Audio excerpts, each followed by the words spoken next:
नाज़रीन, जिस तरह से हम खुर्रम से बात कर रहे थे तो खुर्रम ने बताया था कि आज काफी कुछ अहम रहा है, जैसे कि अयोध्या मामले पर मुस्लिम फरीक के वकील राजीव धवन ने जज्बातियत का मुजाहरा किया। उन्होंने समाअत के आखिरी दिन भरी अदालत में नक्शे की कॉपी फाड़ दी। अखिल भारतीय हिंदू महासभा की जानिब से राम के जन्म स्थान का एक नक्शा पेश किया गया था। राजीव धवन ने इस पूरे मामले पर बयान दिया कि उन्होंने नक्शा फेंकने की बात कही थी उनके मुताबिक, जिस पर सीजेआई ने कहा कि आपको जो करना है कीजिए, और अब ये मामला सुर्खियों में है। सुप्रीम कोर्ट में आज मुस्लिम पक्ष के वकील राजीव धवन के जरिए एक मैप को फाड़ा गया था, जिस पर विवाद होना शुरू हुआ। किशोर कुणाल की वो किताब थी जिसका वो पूरा मैप है। मैं आपको वो मैप दिखाना चाहूँगा, बताना चाहूँगा किस तरह से वो पूरा मैप है। इस मैप पे लिखा हुआ है कि ये exact birth place of Lord Rama, ये पूरा वो मैप है। आप समझ सकते हैं कि ये जो आपको ब्लू कलर में नज़र आ रहा है, ये लोकेशन जो है लॉर्ड रामा का बर्थ प्लेस एग्जैक्ट बताया गया है। और ये चारों तरफ की जो लाइन आप देख रहे हैं ये परिक्रमा है, और इसी के साथ साथ ये जगह देखिए, ये जगह दिखाई गई है कि यहाँ पर सीता रसोई है। और राम चबूतरा की जहाँ तक बात है, वो राम चबूतरा यहाँ पर है। ये पूरे स्ट्रक्चर है वो दिखाया गया है। तो ये कहना चाहिए कि जो विवादित स्थल है, यानी कि बाबरी मस्जिद का जो एरिया है, पिलर्स हैं, वो सारी चीज़ें इस पूरे नक्शे में दर्शाई गई हैं। लेकिन साथ ही साथ इसको कितना रिलाई कर सकते हैं, कितना जो है ये हिस्टोरिकल डॉक्यूमेंट है, वो अपनी जगह है। ये मेन एंट्रेंस है जहाँ से एंट्रेंस होता था, और यहाँ पर राम चबूतरा पर जो पूजा पाठ होती थी, और ये मस्जिद का एरिया है जहाँ पर नमाज वगैरह होती थी, जिसको लेकर के पूरा विवाद है। लेकिन साथ ही साथ आप देख सकते हैं कि ये जो लिखा हुआ है एग्जैक्ट जन्म स्थान प्रिपेयर्ड ऑन डॉक्यूमेंट्री एविडेंस, यानी कि डॉक्यूमेंट्री एविडेंस की बुनियाद पर यह पूरा नक्शा तैयार किया गया है। हालांकि मुस्लिम पक्ष के वकील की तरफ से ये कहा गया कि ये जो पूरा नक्शा है ये 1885 में ये किताब छपी किशोर कुणाल की, और उसके जो मुकदमा शुरू होता है 1949-50 के बाद से 60-65 में जब अपीलें दायर होती हैं, तो उसके बाद से उसके बाद ये नक्शा छापा गया। तो इस पर रिलाई नहीं कर सकते क्योंकि बात का है।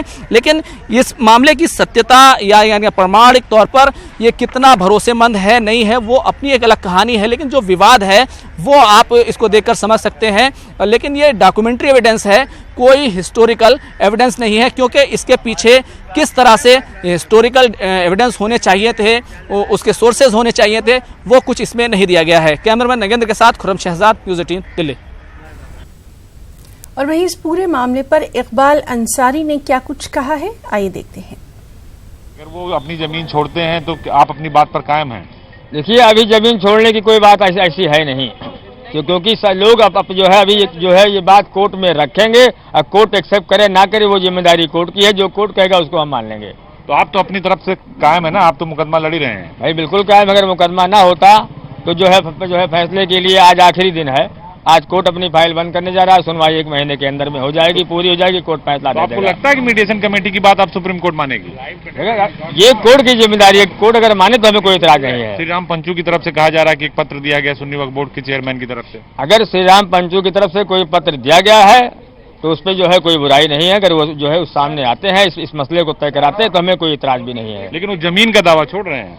अब क्या करते हैं क्या नहीं करते हैं, अभी कोई बात की सच्चाई नहीं है। तो देखा, ये थे इकबाल अंसारी थे। इकबाल अंसारी ने साफ तौर पर यह कहा कि जो कोर्ट करेगा उसको हम मानने को तैयार हैं। मीडिएशन कमेटी की तरफ से कोई पत्र श्री राम पंचू की तरफ से दिया गया है तो वो भी अदालत तय करेगी, उसे एक्सेप्ट करती है या नहीं स्वीकार नहीं करती। ये सब कोर्ट के मसले पर है। हमने अपने अधिवक्ता से बात की, उन्होंने इस बात से अभी फिलहाल किनारा कसा है, और जो मसला है वो कोर्ट में, और कोर्ट ही तय करेगी कि आखिर क्या होना चाहिए और क्या नहीं होना चाहिए। Bureau journalist Akhilesh Sadajit Singh, news 18 Ayodhya. और उत्तर प्रदेश शिया वक्फ बोर्ड के चेयरमैन वसीम रिजवी का अयोध्या मामले पर कहना है कि फैसला मंदिर के हक में आएगा। हम ये समझते हैं कि फैसला मंदिर पक्ष में आना चाहिए। मंदिर पक्ष ने जिस तरह से अपनी दलीलें रखी हैं वो ये साबित करने के लिए बहुत हैं। जो रिपोर्ट्स वगैरह हैं कि वो जो स्ट्रक्चर वहाँ बना था उसके नीचे एक पुराना मंदिर मौजूद था, और राम जन्मभूमि इसको हिंदू मानते हैं, राम जन्म स्थान मानते हैं। तो राम जन्म स्थान पर राम मंदिर ही बनना चाहिए। आस्था के हिसाब से भी देखें और अगर साक्ष्यों के आधार पर भी देखें, दोनों आधार से वहाँ पर राम मंदिर बनना ही चाहिए। और जफरयाब जिलानी का कहना है कि अगर केस वापस लेने की कोई दरख्वास्त होती तो वो कोर्ट में दाखिल की जाती, लेकिन कोर्ट में तो ऐसा कुछ भी दाखिल नहीं किया गया है। उन्होंने क्या कुछ कहा है, आइए देखते हैं। ऐसा है कि अगर कोई एप्लीकेशन विड्रॉल की दी जाएगी तो कोर्ट में दी जाएगी। उनके एडवोकेट और लेकर शकील अहमद सैयद, इनको तो कोई सेक्शन है नहीं। एक जो पहले जिनसे उन्होंने अपील दिया था पावर, शाहिद हुसैन रिजवी को, वो भी कोर्ट में थे, उन्होंने भी कोई एप्लीकेशन नहीं फाइल की। तो अब जाहिर है कि अगर वकील को इंस्ट्रक्शन नहीं है तो मीडिया में तो फाइल होगी नहीं एप्लीकेशन। हमारी इत्तला तो अभी तक यही है कि भाई कोई एप्लीकेशन उन्होंने मूव नहीं की। मीडिएशन पैनल तो सुप्रीम कोर्ट नहीं है, बहस सुप्रीम कोर्ट में होगी, मुकदमा सुप्रीम कोर्ट में तय होगा। मीडिएशन पैनल तो सिर्फ मीडिएशन के लिए है, उसको ये अख्तियार थोड़ा कोई मुकदमा विड्रॉ कर दे। उन्होंने अपनी रिपोर्ट कोर्ट को दी है। अब मुझे नहीं पता, ये तो आपको मालूम होगा, तो हमसे क्यों पूछा? केस वापस लेने से कोर्ट ने अभी तक कोर्ट में कुछ नहीं कहा है। जब कोर्ट में कुछ कोई चीज जस्टिस कहेंगे तो पता चलेगा, हमें नहीं पता। केस वापस लेने से कोई फर्क पड़ेगा सर? पहली बात तो ये कि अब लास्ट डे कोर्ट केस वापस हो ही नहीं सकता है। उसमें रिक्वायरमेंट है कि अगर कोई एप्लीकेशन दी जाएगी किसी पार्टी की तरफ से तो उसका पब्लिकेशन होगा, नोटिफिकेशन। और फिर ये कि अगर कई फरीक हैं एक साथ, तो जब तक दूसरे फरीक की कंसर्न नहीं हो जाएगी केस वापस ही नहीं हो सकता है। तो ये तो एप्लीकेशन आएगी तो खारिज होगी। और मौलाना खालिद रशीद फिरंगी महली ने कहा कि जल्द अज जल्द ये मसला हल हो जाना चाहिए। उन्होंने सुन्नी वक्फ बोर्ड के ताल्लुक से किए गए सवाल पर कहा कि कौन क्या कह रहा है, इस पर फैसला अदालत को करना है। उन्होंने ये भी कहा कि अमन व अमान के साथ फैसला होगा और इस पर पूरा मुल्क अमल करेगा। देश के सबसे विवादित मुद्दे राम जन्मभूमि बाबरी मस्जिद विवाद का मसले का हल निकलने की उम्मीद अब और तेज हो चली है, क्योंकि मुमकिन है आज सुनवाई का सुप्रीम कोर्ट में अंतिम दिन हो सकता है, जिसके 4 हफ्ते के बाद इस मसले पर फैसला भी आ सकता है। हमारे साथ इसी पर बातचीत करने के लिए मौलाना खालिद रशीद साहब हैं। मौलाना साहब, सबसे पहले तो अब बहुत कम वक्त बचा है, बहुत ज्यादा उम्मीदें बढ़ गई हैं इस मसले के फैसले की। अरे हम सब लोग चाहते हैं कि मसला जल्द से जल्द हल हो जाए। जाहिर सी बात है, सब पूरी सुनवाई मुकम्मल हो चुकी है और मुस्लिम साइड्स की तरफ से तमाम सबूत कोर्ट के सामने पेश किए जा चुके हैं और अब उम्मीद है कि इंशाअल्लाह आज़ाद हिंदुस्तान का ये सबसे अहम और सेंसिटिव मसला जल्दी अपने इख्तिताम को पहुँचेगा। कौन क्या कह रहा है, क्या हलफनामा पेश किया गया है, अब इन तमाम बातों पर कोर्ट ही को डिसाइड करना है। इस हलफनामे में जो खबरें हैं उसके मुताबिक 2-3 शर्तें रखी गई हैं कि अगर उस ज़मीन को हिंदुओं को सौंप दिया जाता है तो एक सौहार्द बना रहेगा, देश में अमन चैन बना रहेगा फैसले के बाद भी। इसके अलावा मथुरा और दूसरी जगहों पर हिंदू जो तमाम जगह हैं जिन पर मस्जिदें कही जा रही हैं, 2000 ऐसी मस्जिदों का जिक्र किया गया है जहां पर कब्जे हैं एएसआई वगैरह के, तो उनको छोड़ने की बात कही गई है। लगता है इनकी गुंजाइश अभी है इस तरीके की चीजों की? जैसे मैंने अर्ज किया कि इन तमाम बातों पर फैसला तो अब सुप्रीम कोर्ट को ही करना है और बार बार ये अजीब व गरीब बात कही जाती है कि फैसला आने से खुदा न खास्ता मुल्क में कोई लॉ एंड ऑर्डर प्रॉब्लम पैदा होगी। ये वही लोग कह सकते हैं जिनको कि मुल्क के कानून पर पूरी तरीके से एतमाद ना हो। Law and order state subject है, गवर्नमेंट और एडमिनिस्ट्रेशन और हम सब की जिम्मेदारी है। कहीं कोई अल्लाह के करम से लड़ाई झगड़ा नहीं हो रहा है, एक पीसफुल मैनर में पूरा केस हमेशा जारी रहा इतने सालों से कोर्ट में और उसी अमन अमान के साथ इंशाअल्लाह इसका फाइनल फैसला भी होगा और जो फैसला होगा उस पर पूरा मुल्क इंशाअल्लाह अमल करेगा। जो कोई भी अदालत में केस लड़ता है वो इसी उम्मीद से लड़ता है कि उसमें उस पार्टी की जीत होगी। तो ये कहना कि क्या फ़ैसला आएगा ये तो क़ब्ल अज़ वक्त है और ज़ाहिर बात है कोई ये भविष्यवाणी भी नहीं कर सकता कि फ़ैसला क्या होगा। मामले में सुन्नी वक्फ बोर्ड की बड़ी भूमिका रही है और बड़ा वो पैरोकार रहा है, लेकिन अचानक कुछ दिन पहले, फैसले से कुछ दिन पहले मध्यस्थता की बात उनकी तरफ से चल पड़ती है। वो मध्यस्थता के लिए हलफनामा दाखिल करते हैं सुप्रीम कोर्ट में। आज उन्होंने पूरे मामले से ही वापस निकलने के लिए हलफनामा दाखिल कर दिया है कि वो अपनी पैरोकारी ही खत्म करते हैं। ये क्या संकेत देता है आपको? क्या लगता है ऐसा क्यों हो रहा है? अब ये जो जिन्होंने हलफनामा दिया है वही बता सकते हैं और जैसा कि आप सबको मालूम है कि इस केस में कई पार्टीज़ हैं, तो और फिर तमाम पार्टीज़ के वकीलों ने अपनी पूरी बहस कोर्ट के सामने मुकम्मल कर ली है, लिहाजा अब कोर्ट ही को फैसला करना है। लोगों से क्या अपील करना चाहेंगे, खासकर मुसलमानों से क्या अपील करना चाहेंगे कि फैसला आने के बाद किस तरीके से कौमी यकजहती बनी रहे, कैसे भाईचारा बना रहे? नहीं, मेरी सभी से यही अपील है कि हर तरीके से अमन अमान कायम रखें। और जाहिर सी बात है सबका एतमाद और यकीन और आस्था मुल्क के सुप्रीम कोर्ट में है, और सुप्रीम कोर्ट की आस्था हक और इंसाफ और मुल्क के कॉन्स्टिट्यूशन में है।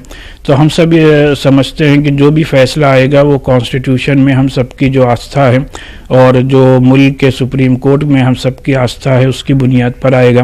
बहरहाल जो भी फैसला आए उसमें सब लोगों को पूरी तरीके से कमन हार में अमन अमान कायम रखते हुए जो भी फैसला है उस पर अमल करना चाहिए। आखिरी सवाल, फैसले के बाद अयोध्या जाएंगे? नहीं, तो फैसला जो भी आएगा उसके बाद इंशाअल्लाह तय किया जाएगा। बात करने के लिए शुक्रिया। हमारे साथ मौलाना खालिद रशीद साहब थे और वो सीधे तौर पर कह रहे हैं कि फैसला क्या सुप्रीम कोर्ट से निकलता है इसका सभी को इंतजार करना चाहिए। कैमरा पर्सन अनिल के साथ मोहम्मद शबाब, न्यूज़ 18 लखनऊ। और वहीं अयोध्या तनाज़े पर सुप्रीम कोर्ट में आखिरी मरहले की सुनवाई चल रही है। उस सुनवाई के दौरान ये खबर भी सामने आई कि अयोध्या मामले के एक अहम फरीक सुन्नी वक्फ बोर्ड ने केस वापस ले लिया है।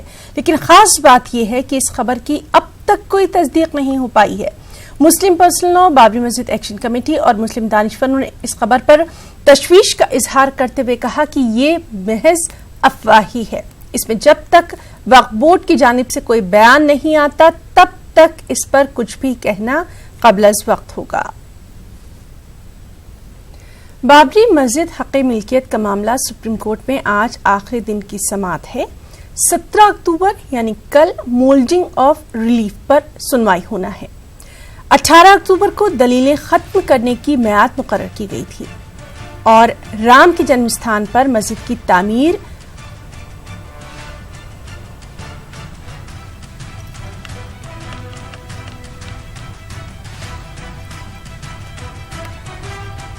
हिंदू फरीक की तरफ से कहा गया कि अयोध्या में कई मसाजिद हैं जहां नमाजें हो सकती हैं, लेकिन हिंदू राम का जन्म स्थान नहीं बदल सकते।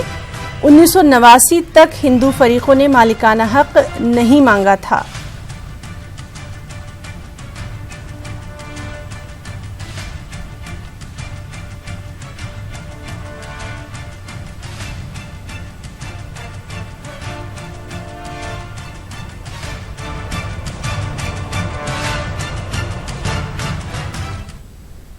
इस समय लोगों में बहुत उत्साह है।